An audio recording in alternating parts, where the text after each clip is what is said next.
असम, बंगाल और तमिलनाडु इन सारे राज्यों के नतीजों ने एक बात साफ कर दिया है कि जब तक विचारधारा की लड़ाई आर या पार नहीं होगी, बीजेपी सत्ता में आती रहेगी। आप बीजेपी का विरोध करते हैं, उस पर तानाशाही का आरोप लगाते हैं, इलेक्शन कमीशन पर तानाशाही का आरोप लगाते हैं, लेकिन वैचारिक तौर पर आप एक साथ कभी नज़र नहीं आते।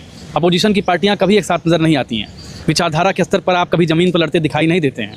राहुल गांधी, अखिलेश यादव, ममता बनर्जी, ये बड़े नेता हैं। लालू यादव की बात कर ली जाए, ये सब बड़े नेता हैं। कभी किसी मंच पर आप एक साथ नज़र नहीं आते हैं। आपके अपने अपने संघर्ष हैं, क्योंकि सबको सत्ता चाहिए। आप सब जनता को बेवकूफ़ समझते हैं। जब तक वैचारिक लड़ाई नहीं होगी, अन्याय की लड़ाई कैसे की जाती है? अन्याय की लड़ाई विचारधारा की तलवार पर लड़ी जाती है, ना कि स्वार्थ की तलवार पर, ना सीटों की तलवार पर, ना सत्ता की तलवार पर। इसलिए जनता को अगर आप ये बता रहे हैं कि बीजेपी फांसीवादी पार्टी है, बीजेपी तानाशाही वाली पार्टी है, तो बीजेपी से लड़ने के लिए आप क्या कर रहे हैं? आप अपनी विचारधारा को कैसे इस्तेमाल कर रहे हैं? मैं राहुल गांधी की बात करूंगा, कांग्रेस की बात करूंगा कि आप बात करते हैं सामाजिक न्याय की। आपके जिला अध्यक्ष, आपके कार्यकर्ता जातिवादी हैं, नफरती हैं, संघी हैं, जिनके अंदर जाति और धर्म को लेकर इतनी नफरत है कि बीजेपी और उनमें कोई अंतर ही नहीं है।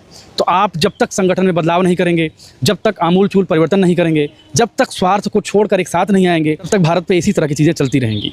इसलिए बहुत आवश्यक है कि केवल जनता को बरगलाने के बजाय आप मुद्दों पर साथ आइए, विचारधारा में एकदम क्लियर होइए।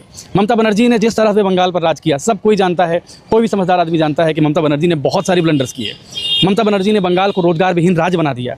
ममता बनर्जी ने वहाँ के गरीबों की परवाह तक नहीं की, और ममता बनर्जी ने एक तरह से बंगाल की बर्बादी में बहुत बड़ा कंट्रीब्यूशन किया। भले बीजेपी का आना खतरनाक हो सकता है, लेकिन ममता बनर्जी का जाना तो तय लग रहा था। भले आप SIR की बात करें, इलेक्शन कमीशन ऑफ इंडिया को क्रिटिसाइज़ करें, मैं कहता हूँ सब बिके हुए हैं, लेकिन जब वो बिके हुए हैं उनके खिलाफ आप क्या कर रहे हैं? आप सड़क पर कब उतर रहे हैं? आप जनता के साथ कब मुद्दे के साथ समर्थन दे रहे हैं? आप कब प्रोटेस्ट करते हुए बता रहे हैं कि इलेक्शन कमीशन आपके साथ गलत कर रहा है?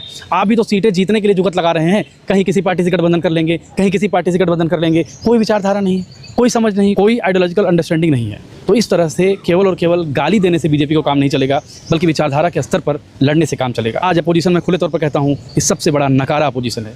आप इस पर क्या कहते हैं?